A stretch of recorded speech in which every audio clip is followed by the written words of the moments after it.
Part 1. You have probably pulled them out of the ground and thrown them away.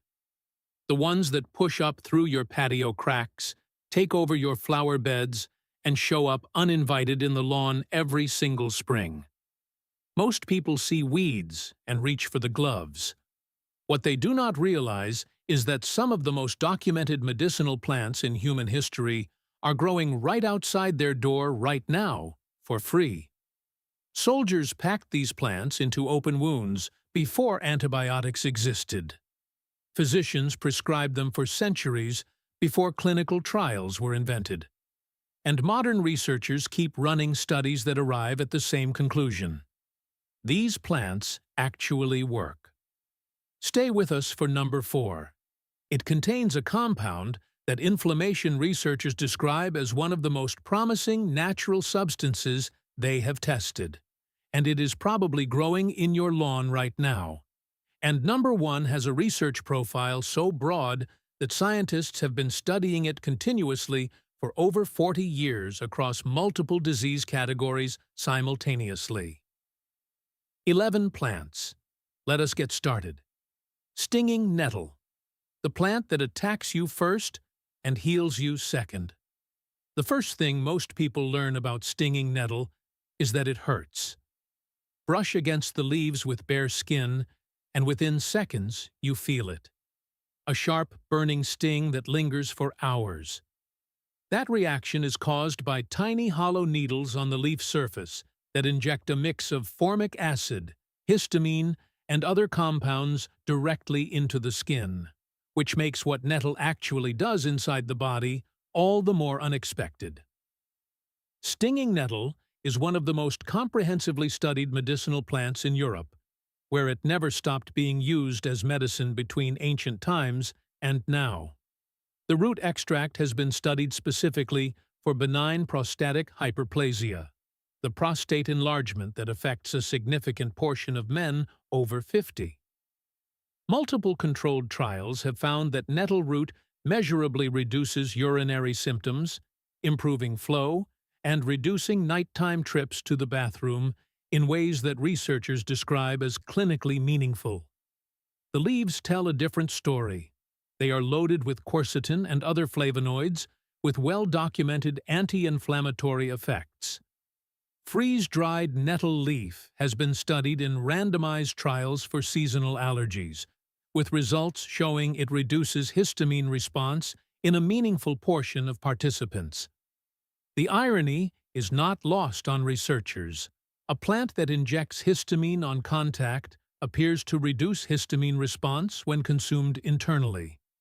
Nutritionally, nettle leaf is extraordinary. Iron levels comparable to red meat, significant calcium, magnesium, and vitamin K. A complete amino acid profile unusual for a plant food. For centuries across Europe, the first nettle growth of spring was harvested specifically because people understood that winter had depleted the body, and this plant could restore it. Blanching the leaves for 30 seconds in boiling water neutralizes the sting completely. From there, cook them exactly like spinach. Soups, stews, sautéed in butter, stirred into eggs. Dried nettle makes a strong, mineral-rich tea. Plantain, the backyard weed used like medicine for centuries. Not the banana, the flat, unremarkable plant with oval-ribbed leaves that grows in every compacted lawn, every gravel path, every sidewalk crack on the planet. Common plantain has been used medicinally on every continent where it grows, and it grows almost everywhere. When European settlers arrived in North America, it followed their trail so consistently that indigenous nations called it white man's footprint. But here is what that story usually leaves out. Those same nations adopted it into their own medicine quickly, not out of curiosity, but because results were obvious and fast. The leaves contain 2 compounds, aucubin and actioside, that actively reduce inflammatory signaling, slow minor bleeding, and inhibit bacterial growth. Those mechanisms are now well documented in laboratory research, What makes plantain genuinely remarkable is the speed. Crush a fresh leaf, press it onto a sting, a bite, or a small cut, and the swelling and discomfort ease within minutes, not hours, minutes. That is not a placebo response. That is active plant chemistry working directly on tissue at a pace that catches people off guard every single time. A 2015 clinical trial found that plantain ointment outperforms standard pharmaceutical treatment on second-degree burns, a result that would turn heads for any botanical preparation. Beyond field first aid, plantain tea made from dried leaves can be used to rinse wounds, and an infused oil can form the base of a skin-healing salve that works across a wide range of conditions. The plant asks nothing from you. It grows in the worst soil, survives foot traffic, and shows up without being planted. Most people spray it with herbicide. The people who recognize it reach for it the moment something goes wrong with their skin. Yarrow, the battlefield herb that science finally caught up to. Yarrow has one of the longest unbroken medicinal records of any plant on Earth. According to ancient Greek tradition, Achilles used it to treat wounded soldiers during the Trojan War. Whether that is history or mythology, the practical reality is this. Soldiers across cultures carried dried yarrow specifically to pack into wounds for at least 2,000 years. That was not sentiment. It was field medicine that kept people alive. Yarrow contains compounds called achylein that measurably reduce bleeding time by promoting platelet aggregation, the mechanism that forms a clot. Modern laboratory studies have confirmed this is a real biochemical effect, not a folk belief. But what separates yarrow from most medicinal plants is that it does two distinct things simultaneously. It stops bleeding and promotes tissue repair at the same time. Most plants are good at one or the other. Yarrow does both, which is precisely why battlefield medicine valued it above almost everything else available. The same anti-inflammatory compounds that help close a wound also make yarrow useful as a tea for fever. Traditional use across Europe, Asia, and multiple Native American nations independently centered on yarrow tea as a way to help the body move through fever more efficiently by promoting sweating. That level of cross-cultural convergence on identical uses points toward something real happening in the body. Fresh crushed leaves pressed directly onto a minor cut can visibly slow bleeding within minutes. Strong yarrow tea can be used topically to wash wounds or taken internally for fever and gut inflammation. For anyone who spends time outdoors, in gardens, on trails, or anywhere away from a medicine cabinet, knowing yarrow on site is practical knowledge with a track record measured in millennia. Part 2. Dandelion, the lawn enemy that rebuilds your liver. Everything about dandelion's reputation in the modern world is backwards. It is the most aggressively targeted weed in suburban lawn care. Entire product categories exist specifically to eliminate it. And the plant being exterminated is one of the most nutritionally complete and medicinally documented plants growing in the temperate world. Every part of it is usable, and most parts have been studied. For centuries, cultures across Europe, Asia, and North America relied on dandelion not as a nuisance, but as a dependable food source and everyday medicinal plant. The root is where the liver story begins. Dandelion root contains compounds that stimulate bile production and improve bile flow from the gallbladder, a mechanism that naturopathic medicine has used for liver and digestive support for centuries, and that laboratory research has now begun to map in detail. Bile flow matters because it is the primary mechanism through which the liver moves processed toxins out of the body. A sluggish gallbladder is a sluggish detox system. Dandelion root addresses that directly. The leaves are a different tool entirely. They act as a natural diuretic, one of the most studied plant-based ones available without depleting potassium the way pharmaceutical diuretics do. In fact, dandelion leaf replaces the potassium it removes because the leaves themselves are extraordinarily rich in it. That is a self-correcting mechanism no synthetic drug has managed to replicate. Nutritionally, dandelion leaves outperform most cultivated greens. More beta-carotene than carrots, more calcium than milk by weight, significant iron, vitamin K, and vitamin C. Roast the roots and brew them as a coffee substitute. Add young leaves to salads in spring when they are least bitter. Dry both and make tea year-round. The plant people spend money to kill has been keeping people healthy since before recorded history. Purslane, the weed with more omega-3s than most fish. This one might genuinely surprise you. Purslane is a low-growing succulent with thick, reddish stems, small paddle-shaped leaves, and tiny yellow flowers. It sprawls across garden beds and vegetable patches through the summer, and most gardeners pull it immediately. Researchers studying it have a different reaction entirely. Purslane contains the highest concentration of omega-3 fatty acids ever measured in a land plant, specifically alpha-linolenic acid, the same essential fat found in flaxseed and walnuts, in amounts that researchers describe as exceptional for a leafy green. Some studies have found purslane delivers more omega-3s per gram than many species of fish. That single fact changes the entire story about this plant.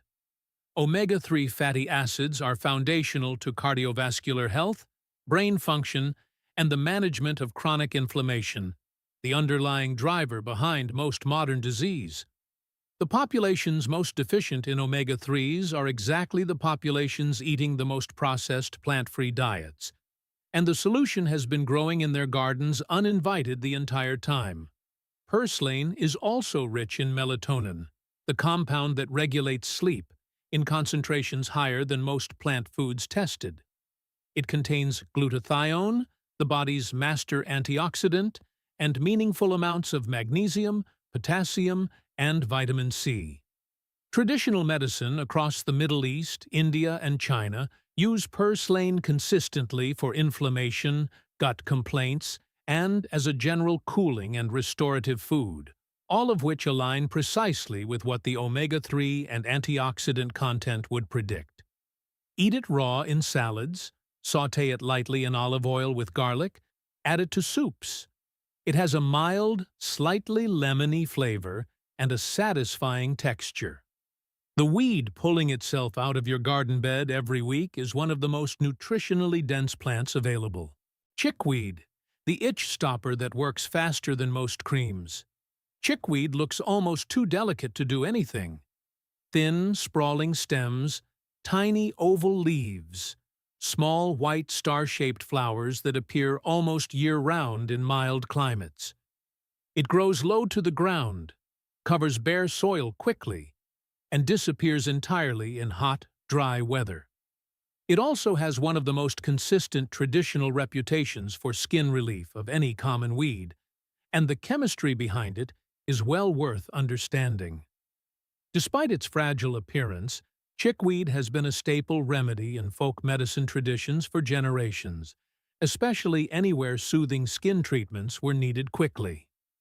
Chickweed leaves contain saponins and phytosterols that have documented anti-inflammatory and antipruritic effects, meaning they actively reduce itching at the tissue level. The cooling, soothing effect traditional herbalists observed when applying fresh chickweed to irritated skin is not a placebo. It is a measurable reduction in inflammatory signaling for eczema, psoriasis flares, hives, insect bites, minor burns, and any condition defined by persistent itching and surface inflammation. Chickweed poultice, or infused oil, delivers consistent relief that generations of herbalists and a growing body of botanical research have documented.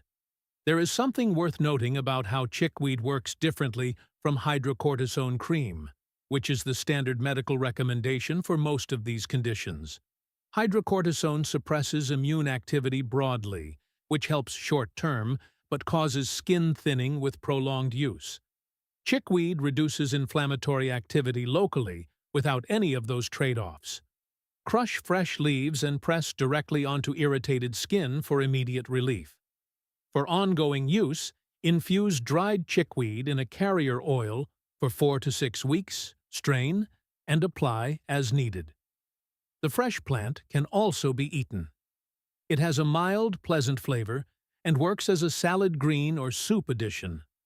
For anyone with chronic skin conditions, this plant is worth knowing before you pull it. Self-heal, the plant that heals almost everything it touches. The name sounds like marketing. It is not. Self-heal, Prunella vulgaris, earned that name from centuries of consistent observed outcomes across European and Asian herbal traditions simultaneously.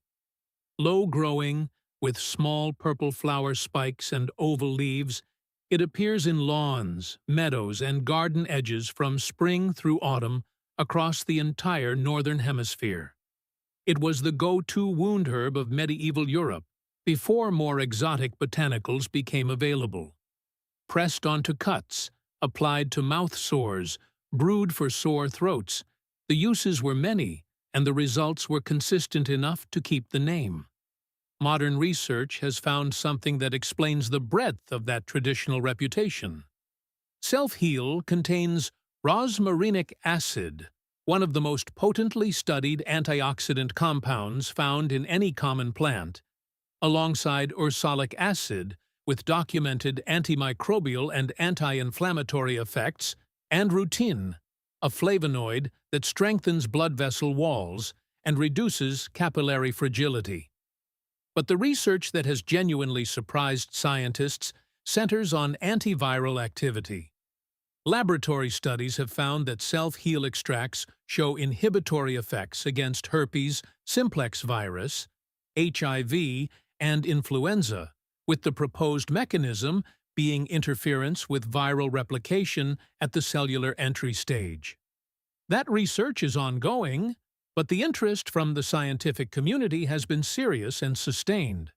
Topically, self-heal accelerates wound closure, reduces mouth ulcer healing time in clinical studies, and calms inflamed skin with a speed that explains its ancient reputation. Brew the fresh or dried herb as a tea for sore throats, mouth sores, and immune support. Crush fresh leaves and apply directly to minor wounds or inflamed skin. The plant is edible, mild, slightly bitter, and useful in soups and salads. A plant called self-heal, earning that name across unrelated cultures across multiple continents, is a signal worth paying attention to. Part 3. Sheep sorrel, the tangy weed researchers keep coming back to. Sheep sorrel grows in poor acidic soil, thin lawns, disturbed ground, the edges of paths. It is small, low-growing with arrow-shaped leaves and reddish flower spikes. Most people who notice it at all think it is a grass. Chew a leaf, and you know immediately it is not. The sharp, lemony, sour flavor comes from oxalic acid, the same compound in spinach and rhubarb, and it signals a plant with a chemistry worth understanding. That intense tartness is one of the easiest ways to identify the plant in the wild, and has made it recognizable in traditional food and medicine for generations. Sheep sorrel is rich in vitamin C and antioxidant compounds, including hyperoside and vitexin, flavonoids that have been studied for anti-inflammatory activity and potential protective effects on the cardiovascular system. But the research that put sheep sorrel on the radar of oncology scientists is more specific. It is one of 4 plants in the traditional formula called Essiac, developed by Canadian nurse Renee Case in the early 20th century, based on an Ojibwe herbal tradition and studied across multiple decades for potential anti-tumor effects.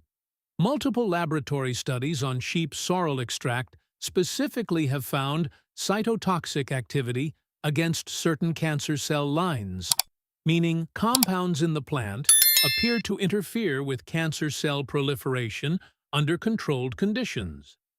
That research does not constitute clinical proof of anything yet, but it has generated serious and sustained scientific attention. As a food, sheep sorrel leaves add a tart, refreshing flavor to salads and soups.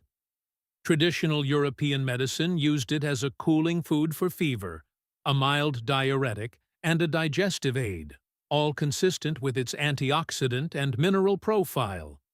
A weed growing in your worst soil that cancer researchers have been studying for decades. Most people walk straight past it every day. Cleavers, a sticky weed that cleans your lymphatic system. If you have ever walked through a hedgerow and come out covered in small green sticky seeds, that was cleavers. The plant clings to everything: clothing, pet fur, other plants. It is one of the most universally recognized weeds in the temperate world and one of the most consistently underestimated medicinally. Cleavers, Gallium aperine, has been used as a lymphatic tonic across European, Native American, and Ayurvedic herbal traditions for centuries. The lymphatic system is the body's drainage network, the parallel circulatory system responsible for carrying immune cells, clearing metabolic waste, and moving fluid out of tissues. It operates quietly in the background, but its role in immune function and fluid balance is absolutely essential to overall health. When lymphatic flow is sluggish, the consequences show up as swollen glands, persistent puffiness, chronic low-grade immune issues, and slow recovery from illness. Cleavers acts as a lymphagogue, a substance that stimulates lymphatic movement and drainage. It contains compounds including tannins, flavonoids, and iridoid glycosides that have demonstrated diuretic and anti-inflammatory effects in research, supporting the traditional use of the plant for conditions involving stagnant fluid and congested lymph nodes. Traditional herbalists use cleavers specifically during spring, the season when it is most abundant and most fresh, as a cleansing tonic after the sluggish months of winter. That timing aligns with when the body has had the least physical activity and the highest accumulation of metabolic waste. Cold-pressed juice from the fresh plant is the most potent preparation. Run the raw stems and leaves through a juicer, or blend and strain. Tea made from the dried herb works, but is less effective than fresh. Swollen glands that will not clear, persistent water retention, a lymphatic system that feels stuck. This is the plant traditional medicine reaches for first. Ground elder, the gout remedy that monks planted on purpose. Ground elder is one of the most despised garden weeds in Europe. It spreads aggressively through underground rhizomes, reappears from the smallest fragment of root left in the soil, and once established, is extraordinarily difficult to remove. The reason it is so widespread in Old English and European gardens is the reason people now struggle to eliminate it. Medieval monks planted it there deliberately. Ground elder, Aegopodium podagraria, was cultivated specifically for its medicinal use in treating gout, the painful inflammatory condition caused by uric acid crystal accumulation in joints. Monks who ate rich diets by the standards of their time were prone to gout. They grew ground elder precisely because it worked. The plant contains compounds including chlorogenic acid, caffeic acid, and several flavonoids that have shown anti-inflammatory and diuretic effects in laboratory research, consistent with the traditional use of the plant for reducing uric acid buildup and associated joint inflammation.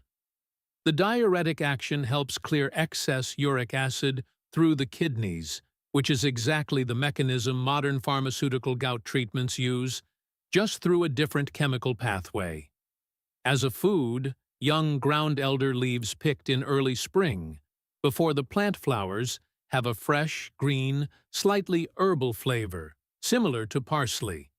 They can be eaten raw in salads, blanched as a pot herb, added to soups, or dried for tea.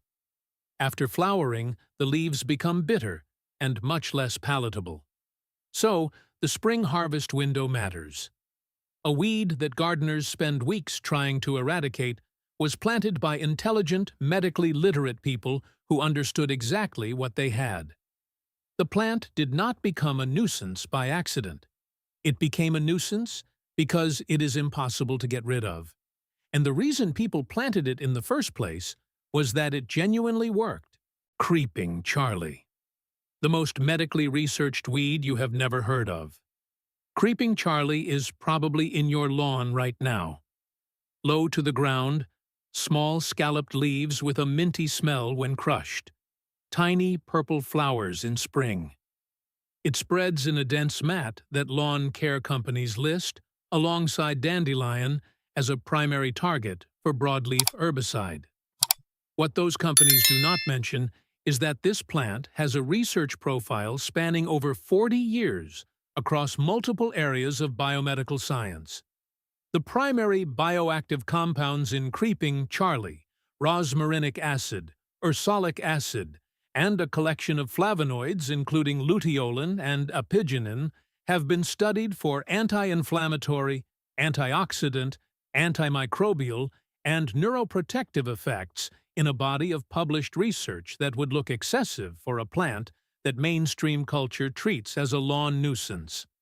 Rosmarinic acid alone has been studied in the context of Alzheimer's disease, specifically for its potential to inhibit the formation of amyloid beta plaques, the protein deposits central to the disease's progression. The research is ongoing, but the mechanism is considered credible enough to sustain continued investigation at serious research institutions. Luteolin has been studied for anti-cancer activity against multiple cell lines, for its effects on neuroinflammation, and as a potential natural compound in allergy management through mast cell stabilization. Traditional European herbalism used Creeping Charlie for exactly what the research suggests it can do: respiratory congestion, sinus inflammation, ear complaints, and as a bitter digestive tonic stimulating bile and enzyme production. Nicholas Culpeper, the 17th-century English herbalist whose work shaped European plant medicine for generations, described it as a general remedy for the whole body. Modern phytochemistry is beginning to understand why he wrote that. Brew fresh or dried leaves as a tea. Add young leaves to salads and soups in spring. The flavor is mildly herbal, slightly bitter, functional rather than unpleasant. The most comprehensively studied weed on this entire list is the one people spray with herbicide every April without a second thought. That gap between what science knows and what the average person believes about the plants at their feet is enormous, and it has been there the whole time. If you made it through this list, your lawn is never going to look the same way again. These were not just random weeds growing between the cracks. They were medicines, survival foods, wound treatments, tonics, and remedies trusted for generations before modern grocery stores and pharmaceutical companies ever existed. 11 plants, all dismissed, all ignored, all documented.